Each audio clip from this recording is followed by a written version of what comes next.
പാർട്ടിയിലെ ആഭ്യന്തര പ്രശ്നങ്ങളിൽപ്പെട്ട ഒരു കാലത്ത് ആടിയുലഞ്ഞ സ്ഥലങ്ങളിൽ വലിയ പരുക്കില്ലാതെ സിപിഐഎം രക്ഷപ്പെടുന്നതിന് കൂടിയാണ് തദ്ദേശ സ്വയംഭരണ തെരഞ്ഞെടുപ്പ് സാക്ഷ്യം വഹിച്ചത്. ടി.പി. ചന്ദ്രശേഖരന്റെ വധത്തിന് ശേഷം നടന്ന ആദ്യ തദ്ദേശ സ്വയംഭരണ തെരഞ്ഞെടുപ്പായിട്ട് പോലും ഒഞ്ചിയത്ത് പാർട്ടിക്ക് വലിയ തിരിച്ചുവരവ് നടത്താനായി.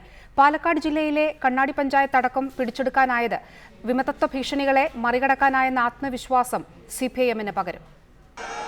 പാർട്ടിയോട് ഇടഞ്ഞു പുറത്തുപോയവർ ഉയർത്തുന്ന വെല്ലുവിളികളെ പ്രതിരോധിക്കാൻ കഴിയാതിരുന്നതാണ് കഴിഞ്ഞ കാലങ്ങളിൽ സിപിഐഎം നേരിട്ടിരുന്ന പ്രധാന വെല്ലുവിളി. എന്നാൽ ഇക്കാര്യത്തിൽ കാര്യമായ പരിക്കില്ലാതെ തദ്ദേശ സ്വയംഭരണ തെരഞ്ഞെടുപ്പിൽ രക്ഷപ്പെടാനായെന്നത് സിപിഐഎമ്മിന് നേട്ടമായി. ആർഎംപിയുടെ ആവിർഭാവത്തോടെ സിപിഐഎമ്മിന് കനത്ത തിരിച്ചടി നേരിടുന്ന പഞ്ചായത്തായ ഒഞ്ചിയത്ത് ഇത്തവണ ഏറ്റവും വലിയ ഒറ്റക്കക്ഷിയാവാൻ സിപിഐഎമ്മിനായി. ടി.പി. വധം സൃഷ്ടിച്ച തിരിച്ചടി നിലനിൽക്കുമ്പോഴാണ് കഴിഞ്ഞ തവണ മുന്നണിക്ക് ലഭിച്ച 2 സീറ്റ് 7 ഒറ്റയ്ക്ക് വർദ്ധിപ്പിക്കാൻ സിപിഐഎമ്മിനായത്.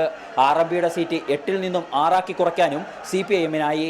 പാലക്കാട് കണ്ണാടി പഞ്ചായത്തിൽ ഭരണം വിമത ശല്യങ്ങൾക്കിടയിലും സിപിഐഎമ്മിന് തിരിച്ചുപിടിക്കാനും കഴിഞ്ഞു. അതേസമയം ഒറ്റപ്പാലത്തെ വിമതർ 5 സീറ്റ് നേടി ശക്തി തെളിയിച്ചതും സിപിഐഎമ്മിന് തിരിച്ചടിയായി മാറി.